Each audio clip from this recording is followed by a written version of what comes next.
Let's say your team wants to launch an application in the cloud.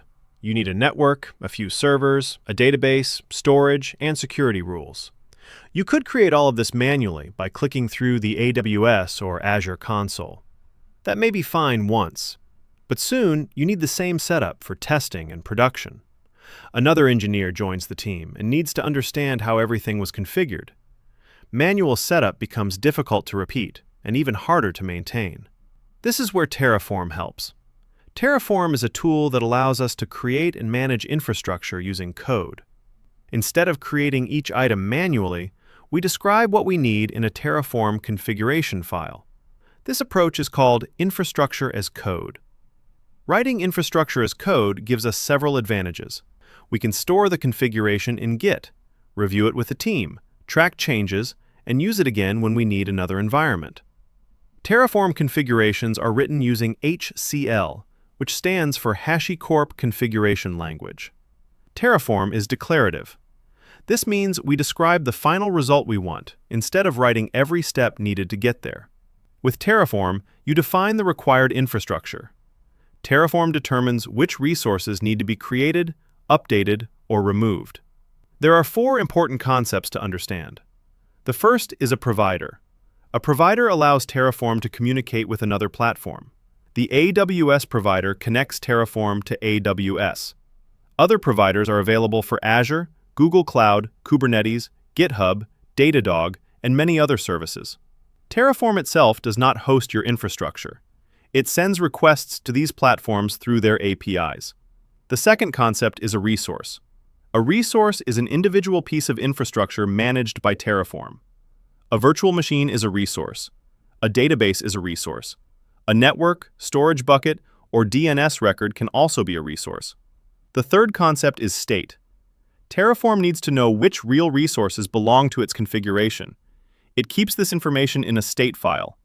When Terraform runs, it looks at the configuration, checks its state, and compares that information with the real infrastructure. This helps it decide what needs to change. State must be handled carefully. It can contain sensitive information, and losing it can make infrastructure management difficult. Teams normally store state in a secure, shared location with locking enabled. Locking prevents 2 people from changing the same infrastructure at the same time. The fourth concept is the Terraform workflow. It starts with writing the configuration. Next, we run Terraform plan. Plan gives us a preview of the proposed changes. At this point, Terraform has not changed the infrastructure. We can review the plan, discuss it with the team, and catch mistakes before they affect a real environment. Once the plan looks correct, we run Terraform apply. Apply performs the changes. This preview is one of Terraform's most useful features. If a plan says that an important production database will be deleted, we can stop and investigate instead of discovering the problem afterward. As Terraform projects grow, teams often use modules. A module is a reusable group of Terraform configurations. For example, a company might create a module that builds a secure web application environment. That module could include the network, servers, load balancer, monitoring, and security rules. Other teams can use the module without rebuilding the entire setup themselves. This improves consistency and reduces duplicated work.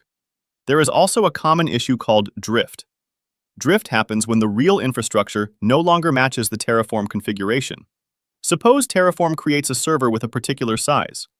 Later, someone changes the size directly in the Cloud Console. Terraform's configuration still contains the original value. During the next plan, Terraform detects the difference and proposes a change to make the server match the configuration again. For this reason, teams usually avoid making manual changes to resources managed by Terraform. If Terraform manages something, its configuration should be updated through Terraform. Terraform is powerful, but it is not automatic good judgment. It will create what we define, even if the design is expensive or insecure. The configuration still needs reviews, testing, access controls, and careful handling of state. The real value of Terraform is not that it removes engineers from infrastructure work. It gives them a safer and more consistent way to do that work. Instead of relying on manual steps and memory, the infrastructure becomes visible, reviewable, and repeatable. That is the main idea behind Terraform.